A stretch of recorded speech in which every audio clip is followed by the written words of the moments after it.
महागठबंधन से जाने का या एनडीए से इन लोगों को बाहर जाने का कारण एक ही था कि दोनों कह रहे थे कि हमारी बात नहीं सुनी जा रही है, कोऑर्डिनेशन कमेटी नहीं है और हमें नीचा दिखाया जा रहा है जी। तो क्या जीतन राम मांझी और मुकेश सहनी को छोड़ करके भारतीय जनता पार्टी और नीतीश कुमार की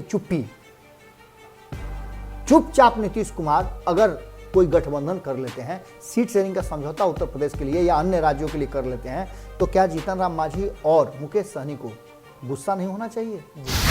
अगर आंकड़ों की बात हो तो आंकड़ों में कहीं ना कहीं जीतन राम मांझी वो आंकड़े हैं, वो मतलब पसंगा है, जिस पलड़े पर बैठ जाएंगे उसका भार नीचे हो जाएगा। यानी कि कई ऐसी घटनाएं हैं जो इस बात की तरफ इशारा कर रही हैं कि भारतीय जनता पार्टी और नीतीश कुमार के बीच में जो दोस्ती है, जो संबंध है, जो मेल जोल है, वो हड़बड़ी के ब्याह कनपटिया सिंदूर वाला है जी।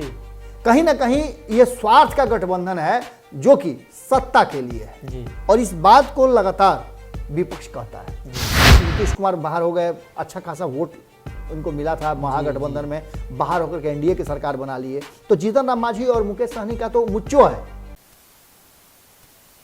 नमस्कार, भारत लाइव देख रहे हैं और ये रातों रात है जहां हम उस खबर पर चर्चा करते हैं जो पिछले दिनों पूरा दिन भर घटी और आने वाले दिनों में उस खबर का प्रभाव बिहार की राजनीति में क्या पड़ेगा। इन दिनों लगातार कई ऐसे मुद्दे हैं, कई ऐसे मामले हैं जिसको लेकर एनडीए गठबंधन दल में लगातार घमासान है। जातीय जनगणना हो, मांझी जी के बयान हो या विशेष राज्य का दर्जा हो, भाजपा के नेता लगातार जिक्र करते रहते हैं और उधर मांझी जी ने लगातार अपनी बातों को रखा है, वो भी पीछे हटने के लिए तैयार नहीं है। ऐसी स्थिति में सरकार की स्थिति डमाडोल हो गई है। बाबा से जानेंगे कि आने वाले दिनों में इस घटना के बाद क्या कुछ बिहार की राजनीति में बदलाव आने वाले हैं और लालू प्रसाद यादव एक बार फिर से चर्चा में है। बाबा, लगातार की 2-3 दिनों की घटनाओं को अगर देखें तो कहीं ना कहीं ये साफ साफ इशारा है एनडीए के तमाम नेताओं के लिए कि आने वाले दिनों में कुछ भी हो सकता है। सनी, जिस तरह की बिहार में राजनीतिक उथल पुथल हो रही है और जिस तरह के बयान आ रहे हैं राजनीतिक नेताओं, दल के नेताओं के, वो बयान ही सब कुछ कह रहे हैं जी जी। हम उन बयानों को सिर्फ रख रहे हैं, लेकिन भीतर खाने से जो चर्चाएं आ रही हैं वो ज़्यादा डराने वाली है, खास करके अगर कहा जाए तो सत्ता में बैठे जो लोग हैं उनको जी। कारण कि याद होगा आपको कि आज से 6 महीना पहले तेजस्वी यादव ने अपने विधानसभा क्षेत्र के दौरा के दौरान जी लोगों के कई सवालों के जवाब कि ये कमी है, ये कमी है, ये कमी है, तो उन्होंने साफ तौर पे कहा था कि अच्छा, आपकी सारी कमियां 3 महीने में दूर हो जाएगी, सरकार हमारी बन रही है जी। और ये बात काफ़ी मतलब चर्चित हुई थी, काफ़ी चर्चा इसका हुआ था। यहाँ तक कि मैंने कई भारतीय जनता पार्टी के नेताओं से, जदयू के नेताओं से, यहाँ तक कि मैंने हिंदुस्तानी आवाम पार्टी और वीआईपी सभी दल के नेताओं से मैंने पूछा जो सत्ता में हैं जी। सभी का कहना यही था कि अगर उनके पास बहुमत है तो इंतजार किस बात का कर रहे हैं, आए सदन में और बहुमत साबित करें। आज हम उसी की चर्चा करने बैठे हैं कि यदि लालू प्रसाद, जो कि एकदम राजनीतिक रूप से हाशिए पर हैं, लेकिन लालू प्रसाद की रणनीति को आप भुला नहीं सकते हैं। एक तरफ जहां नीतीश कुमार लगातार अपनी शक्ति संचय में लगे हुए हैं जी। कल तक ये कहा जा रहा था कि भारतीय जनता पार्टी के साथ उनके संबंध बेहतर नहीं है, और हम तो आज भी कह रहे हैं कि भारतीय जनता पार्टी के साथ उनका संबंध बेहतर नहीं है जी जी।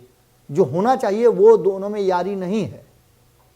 कई ऐसी घटनाएं हैं जो इस बात की तरफ इशारा कर रही हैं कि भारतीय जनता पार्टी और नीतीश कुमार के बीच में जो दोस्ती है, जो संबंध है, जो मेल जोल है, वो हड़बड़ी के ब्याह कनपटिया सिंदूर वाला है जी। कहीं ना कहीं ये स्वार्थ का गठबंधन है जो कि सत्ता के लिए है जी। और इस बात को लगातार विपक्ष कहता है जी। आज जो वर्तमान परिस्थिति है उसमें बिहार में सरकार ठीक से चल नहीं पा रहा है। नीतीश कुमार जी मांगते हैं कि बिहार के विकास के लिए हमको जरूरी है विशेष राज्य का दर्जा। भारतीय जनता पार्टी कहती है कैसा दर्जा, हम तो आपको इतना दे दिए कि वो आपसे खर्चे नहीं हो रहा है। और ये वास्तविकता भी है, एजेंडा बता दिया जाता है जदयू का। ये सीधी तौर पे आपने देखा ही होगा कि ये स्पष्ट तरीके से भारतीय जनता पार्टी ने अलग अलग खाने में फिट करके नीतीश कुमार के हर बयान को रख करके उस कसौटी पर कस करके उसको बता दिया है कि भैया आप यहाँ गलत हैं जी। आपको हम इतना दे रहे हैं जितना विशेष राज्य का दर्जा से ज्यादा है, फिर भी आप विकास क्यों नहीं कर रहे हैं, और फिसड्डी घोषित भी हो रहे हैं। इसके साथ साथ भारतीय जनता पार्टी इस बात के लिए भी कि जहां एक तरफ इतना ज्यादा दोनों के बीच में मत भिन्नता है, वहीं उत्तर प्रदेश में आप घोषणा कर रहे हैं कि हम साथ में मिलकर के चुनाव लड़ेंगे। जी, ये निश्चित रूप से बिहार की जनता के लिए आश्चर्यजनक बात जरूर है।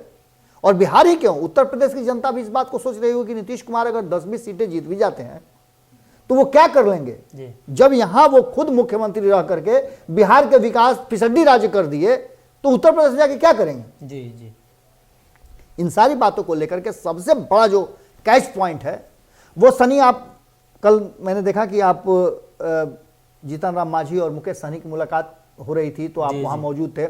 आपने तस्वीरें वहां से भेजी थी, वीडियो भेजा था, आपने खबरें भी चलाई थी कि किस तरह से बाहर निकलने के बाद एक संतुष्टि का भाव जो होता है ना, वो मुकेश सहनी के चेहरे पर नजर दिखाई दिया, मुस्कुरा रहे थे। और ऐसा अमूमन तब होता है जब आदमी भीतर से खुश हो। जी, कहीं ना कहीं जीतन राम मांझी इन सब बातों को कहने के बाद जो भी उन्होंने बयान दिया हो, हम उस बयान का इतना छीछा लेतर हो गया कि उसकी चर्चा नहीं करना चाहते हैं, लेकिन अगर आंकड़ों की बात हो तो आंकड़ों में कहीं ना कहीं जीतन राम मांझी वो आंकड़े हैं, वो मतलब पसंगा है, जिस पलड़े पर बैठ जाएंगे उसका भार नीचे हो जाएगा, यानी कि बहुमत वहां हो जाएगा और अल्पमत हो जाएगी। आज यही बात है।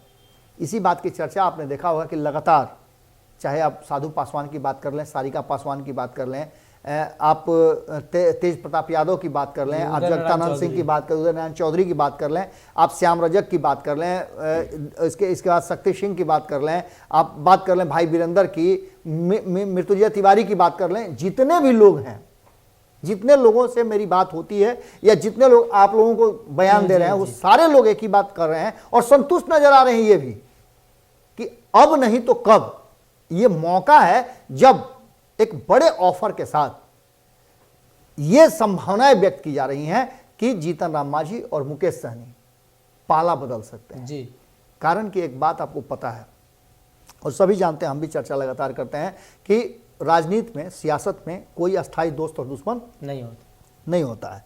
अब आप समझिए कि आखिर यहां से जाने का कारण क्या था।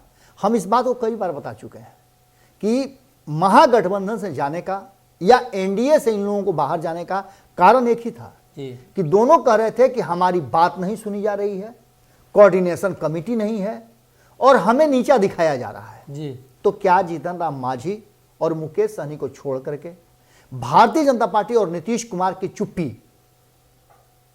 चुपचाप नीतीश कुमार अगर कोई गठबंधन कर लेते हैं, सीट शेयरिंग का समझौता उत्तर प्रदेश के लिए या अन्य राज्यों के लिए कर लेते हैं, तो क्या जीतन राम मांझी और मुकेश सहनी को गुस्सा नहीं होना चाहिए? जी, निश्चित रूप से होना चाहिए, क्योंकि यही छोड़ करके वो आए थे, यही कहा था उन्होंने। और अब जबकि बार बार बड़ी टाल ठोक करके ये बात कह रही है जदयू कि सीट शेयरिंग का हम लोगों ने फॉर्मूला जो है उसका अपना मत दे दिया है और भाजपा को ये फैसला करना है, तो इसका मतलब आप समझ रहे हैं कि कहीं ना कहीं बिहार से के जैसा ही उत्तर प्रदेश में अगर दोनों की संयुक्त सरकारें बनती है या फिर चुनाव लड़ते हैं तो बिहार जैसे हालात होंगे।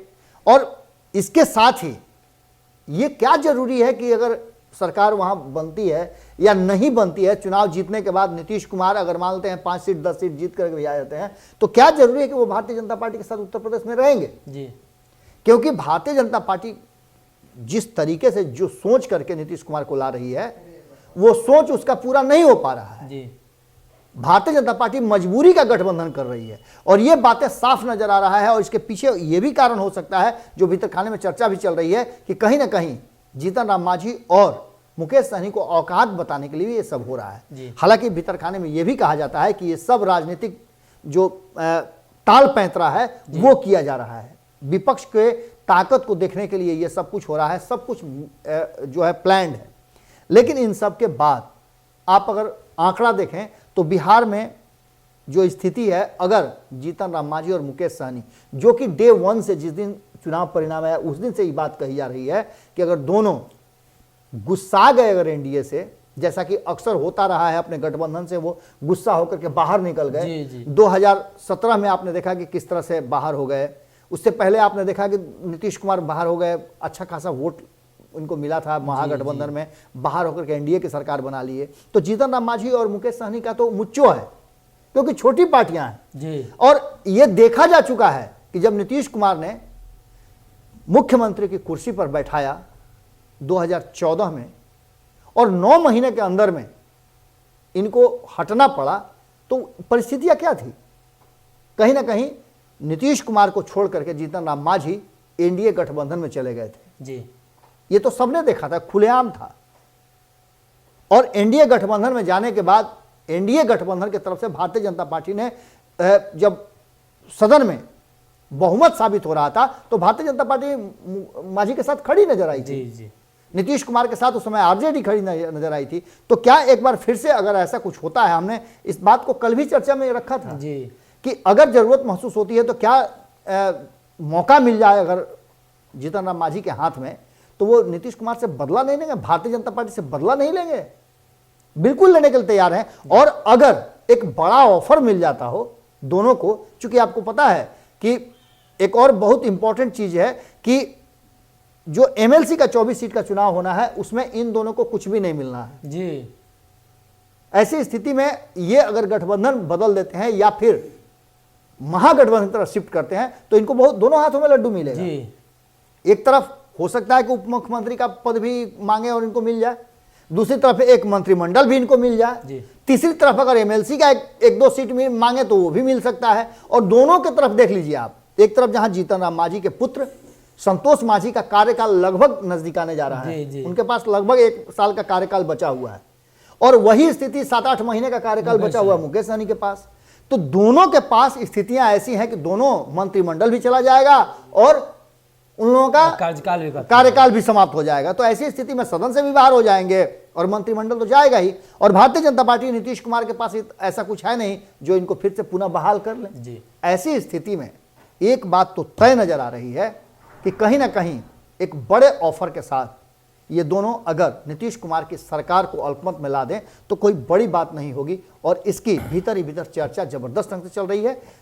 इस बात की तरफ भी इशारा हो रहा है कि कहीं ना कहीं टेलीफोनिक बातचीत एक तरफ जहां तेजस्वी यादव से, वहीं नीतीश कुमार को छोड़ करके ये जाने का मन भीतर ही भीतर बना भी चुके हैं। कारण कि नीतीश कुमार जैसे ही भारतीय जनता पार्टी के साथ उत्तर प्रदेश में इन लोगों को छोड़कर समझौता करेंगे तो ये आप मान के चलिए कि सबको इंतजार उसी बात का है। और ये 14 आप मान के चलिए 14 जनवरी तक खरवास खत्म होते होते तक ये मामला सब क्लियर हो जाएगा और आपको स्पष्ट एक सीधा जो है कैनवास पर तस्वीर नजर आ जाएगी कि कौन किस खेमा में है, किस पाला में है। जी, तो लगातार अभी जो दबाव की राजनीति चल रही है, चाहे वो जीतन राम मांझी हो या मुकेश सहनी हो, कहा जा रहा है कि ये दोनों लोग एमएलसी चुनाव को लेकर दबाव बना रहे हैं, उत्तर प्रदेश को लेकर दबाव बना रहे हैं।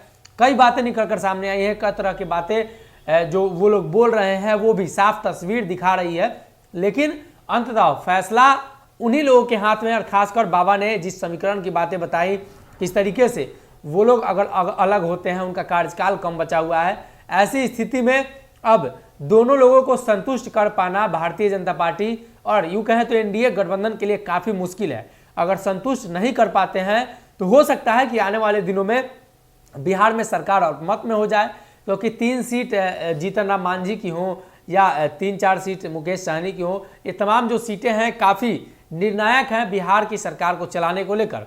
ऐसे में अब देखने वाली बात यह हो कि खरवास बाद बताया जा रहा है कि बिहार में राजनीतिक बदलाव आएगा, उत्तर प्रदेश चुनाव को लेकर बातें कही जा रही हैं। तो इन सभी चीज़ों के लिए 14 तारीख का कम से कम इंतजार करना होगा, उसके बाद ही हो सकता है कि कुछ राजनीतिक बदलाव बिहार में देखने को मिले। बहरहाल इस खबर में इतना ही, आप बन रहे हमारे साथ, बहुत बहुत धन्यवाद। अगर ये वीडियो पसंद आई और वह बिहार के राजनीति और बिहारियत से सरोकार रखेनी तो सब्सक्राइब बटन दबा के चैनल के सब्सक्राइब कर ली। ओजे एगो घंटी बा, ओकरा बटन दबा देला से कुल सटीक और मारक खबर रुआ मुफ्त में मिल जाई। अगर रुआ पत्रकारिता के हमनी के नया प्रयोग में सहयोग कर चाहतानी तो ज्वाइन बटन दबा दी। पेटीएम नंबर नोट कर ली 9386816700। धन्यवाद।